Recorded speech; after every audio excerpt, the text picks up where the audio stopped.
तो ये स्टोरी घूमती है दो पुलिस वालों के बीच जो कि डिफरेंट टाइमलाइन से है, जो एक दूसरे के साथ रात 11:11 पर वॉकी टॉकी के थ्रू बात करते हैं। जिसमें से ऑफिसर शौर्य यानी कि धैर्य करवा 1990 और 2001 के टाइमलाइन से है और दूसरा ऑफिसर आर्य यानी कि अपना राघव 2016 के टाइमलाइन से है। और इन दोनों के बातचीत के जरिए 1990 और 2001 में हुए खतरनाक क्राइम्स 2016 में रिवील होते हैं। तो इसमें से पहली कहानी की कड़ी आर्य के बचपन से कनेक्टेड है और इस कातिल को आर्य 15 साल बाद 1990 के पुलिस ऑफिसर शौर्य की हेल्प से पकड़ने में कामयाब होता है।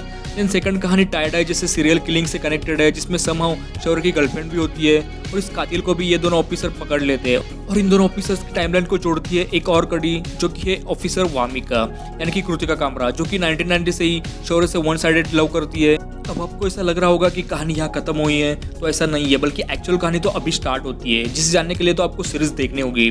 तो क्या ये 40-40 मिनट के 8 एपिसोड आपका टाइम डिजर्व भी करते हैं? चलिए जानते हैं। तो जैसा कि हम सब जानते हैं कि क्वारंटाइन के बाद से ही अदर लैंग्वेजेस के शोज और मूवीज को इंडियन ऑडियंस पसंद करने लगी है और इसी कारण मेकर्स ने इन शोज और मूवीज को हिंदी डब करना भी चालू किया है। एंड कोरियन हॉरर हो या फिर एक्शन, इंडियन ऑडियंस को ये के ड्रामा काफी पसंद है। और जब बात आती है सस्पेंस थ्रिलर की, तो इस जॉनर की भी अच्छी खासी ऑडियंस हमें इंडिया में देखने मिलती है और इसी कारण इन के ड्रामा का रीमेक भी होता रहता है। तो डायरेक्टर उमेश बिष्ट भी पॉपुलर और हिट कोरियन सीरीज सिग्नल का हिंदी रीमेक लेकर आए हैं 11-11 नाम से, जिसमें सस्पेंस थ्रिलर के साथ साथ साइफाई और टाइम ट्रैवल का तड़का भी लगाया गया है। एंड नो डाउट मेकर्स हमें इसमें एंगेज रखने में कामयाब भी हुए हैं।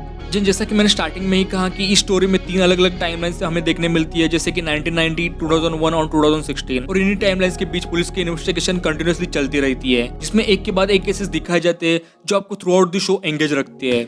अब टाइम ट्रैवल पर बेस्ड स्टोरीज में हमेशा ही पास्ट और प्रेजेंट का कंफ्यूजन देखने मिलता है, लेकिन डायरेक्टर उमेश ने इस कहानी को बढ़िया तरीके से एग्जीक्यूट किया है। देन इसका बैकग्राउंड म्यूजिक और सिनेमेटोग्राफी भी अच्छी है, लेकिन इस पे कुछ नेगेटिव्स भी है, जैसे कि पुअर और इलॉजिकल स्क्रीन प्ले। अब ये बात उनको ही समझ में आएगी जो लोग टाइम ट्रैवल जॉनर के शोज या फिर मूवीज को ऑलरेडी एक्सप्लोर कर चुकी है, जैसे कि डार्क शो हो या फिर द कॉल मूवी। अगर आपने इस तरह के शोज या फिर मूवीज को ऑलरेडी देखा है तो 11-11 के ट्विस्ट एंड टर्न्स आपको बहुत ही बेसिक लगने लगेंगे। लेकिन अगर आप इस टाइम ट्रैवल साइफाई जॉनर के लिए नए हो तो डेफिनेटली ये शो आपको पसंद आएगा। इन परफॉर्मेंसेस पे आए तो अगेन राघव ने हमें उसके एक्टिंग से इंप्रेस किया है। फिल्म में नेगेटिव रोल करने के बाद बंदा यहाँ एक पुलिस ऑफिसर के कैरेक्टर में अपनी छाप छोड़ जाता है।